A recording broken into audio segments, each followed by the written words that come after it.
मित्रांनो, हा आहे LCD. तर यात काय विषय होता की एक 5-10 मिनटं फक्त टी व्ही हा चालायचा आणि वोल्टेज ड्रॉप व्हायचे. याला मी दुसरा टिकॉन बी लावून चेक केला, तर तो लावल्यानंतर 2 दिवस कंटिन्यू चालतो, काहीच प्रॉब्लेम येत नाही. मग आता विषय असा आहे की माझ्याकडे 2 TV ह्या सेम होत्या, तर मी त्याचा टिकॉन याला लावू शकत नाही ना, आणि देऊ शकत नाही कस्टमरला. तर विषय असा होता की मी याच्यावरले सगळे वोल्टेज इथं हे लिहून घेतले. आता हे सगळे वोल्टेज आपल्याला द्यायचे आहेत का, तर या पॅनलला आहे साईड कॉप असल्यामुळे आपण हे वोल्टेज इथले देऊ शकतो. तर हे वोल्टेज सगळे दिल्यानंतर टी व्ही कंप्लीट अर्धा तास टेस्टिंग केल्यावर जर का हा बंद नाही पडला तर आपलं काम सक्सेस झालेलं आहे म्हणून समजायचं. तर हा मी IC काढून इथं ठेवलेला आहे, जो इथला आहे खराब झालेला. आता हे वोल्टेज सगळे लिहून घेतलेले आहेत, त्या इथं वोल्टेज आपल्याला द्यायचे आहेत. तर हे वोल्टेज दिल्यानंतर काय होते ते मी तुम्हाला कनेक्शन केल्यानंतर दाखवतो. तर थोड्या वेळासाठी मी व्हिडिओ पॉज करणार आहे, का तर माझ्या हातात मोबाईल आणि solder gun at a time मी वायर सोल्डर वगैरे करू शकत नाही, एकटाच आहे मी हा व्हिडिओ बनवताना.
तर बघू शकता तुम्ही आपण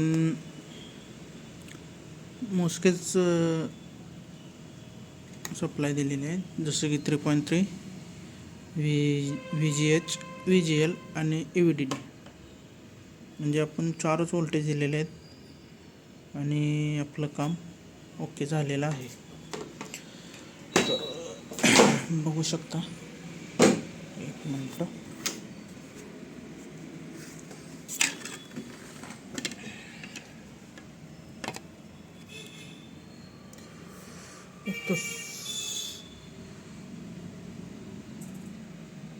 अशा तऱ्हेने तुम्ही करू शकता. आणि एकदा व्हिडिओ पॅक केल्यानंतर व्हिडिओ बी यात ॲड करतो आणि सांगतो तुम्हाला. तर बघू शकता, पिक्चर एकदम खटाखट दिसत आहे आणि हा टिकॉन ह्याच्यात यूज केलेला आहे, जो की आपल्याला वोल्टेजसाठी उपयोगी पडला. तर हे जे रजिस्टर लावलेलं आहे याचा विषय काय आहे दाखवतो. हे वोल्टेज डिवायडर केलेलं आहे, तुम्हाला तर माहीतच असेल. आता काय आहे, इथं आहे ह्या पॉईंटला आहे 30 वोल्टेज. तर आपल्याला इथं 24-22 वोल्टेज पाहिजे. तर इथं आपल्याला वोल्टेज आपल्याला मिळतं आहे 21. तर हे इथं तुमचं विजेचं वोल्टेज लो बनवलेलं आहे, म्हणजे 30मधनं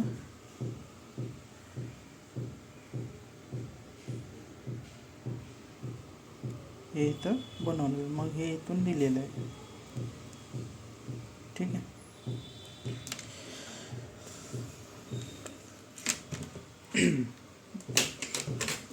तर अशा तऱ्हेने हा TV ओके झालेला आहे, बघू शकता. ओके.